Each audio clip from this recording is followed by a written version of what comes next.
మనకి గురుగారు ఈ ఉత్తర భాగంలో మన ఈశాన్య భాగం ఉండే ఉత్తర భాగం ఉండనియండి. మరి ఇలాంటి భాగంలో చాలా మంది ఏం చేస్తారంటే ఇప్పుడు మీరు చెప్పినట్టుగా వాయు భాగం అనేసి వదిలేయండి అని చెప్తున్నారు.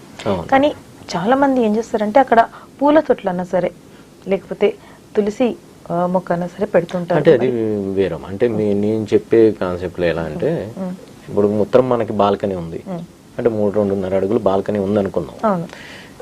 ఈశాన్యం నుంచి వాయువ్యం దాకా సాధారణంగా బాల్కనీ అనేది బాల్కనీ లాగా వదలగలిగితే మీరు అన్నట్టు ఇప్పుడు ఏ పూల మొక్క పెట్టుకున్నా తులసి మొక్క పెట్టుకున్నా దానికి ఇబ్బంది ఉండదు. ఎందుకంటే బాల్కనీ లాగా వాడతాం. కానీ అది గృహంలోకి తీసుకొచ్చాం అనుకోండి ఆ బాల్కనీ భాగాన్ని, ఇప్పుడు మన ఇమేజ్ లో ఉన్నది అదే.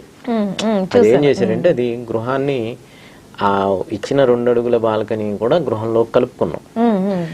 ఈశాన్యంలో ఒక చిన్న బాల్కనీ ఏర్పడచ్చు. సో అలా కలుపుకోవటం అనేది దోషం. మీరు అన్నట్టు ఒకవేళ మనకి ఉత్తరంలో ఖాళీ స్థలం ఉంది, లేకపోతే తూర్పులో ఉంది, లేకపోతే పడమరలో ఉంది, ఎక్కడన్నా ఉంది, చిన్న చిన్న మొక్కలు కావచ్చు. మీరు అన్న మొక్కలు అనేది ఉన్న స్థలాల్లో ఇవాళ రేపు మనకు ఉండే స్థలాల్లో ఏర్పాటు చేసుకోవచ్చు, చెట్లు కాకుండా.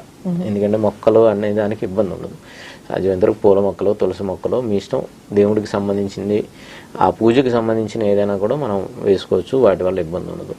కాబట్టి అంటే ఆ వదిలిన భాగాన్ని ఈ విధంగా వాడుకోవటం అనేది ఇబ్బంది లేదు, కానీ ఆ వదిలే భాగాన్ని కూడా ఇంట్లో కలుపుకుంటాం అనేది ఇబ్బంది అవుతుంది. కాబట్టి సాధ్యమైనంత వరకు ఆ వదిలిన భాగాన్ని ఆ వదిలినట్టే ఉంచి మీరు బాల్కనీ లాగా ఎవరైనా వాడుకోవచ్చు, దానికి ఇబ్బంది ఏమి ఉండదు.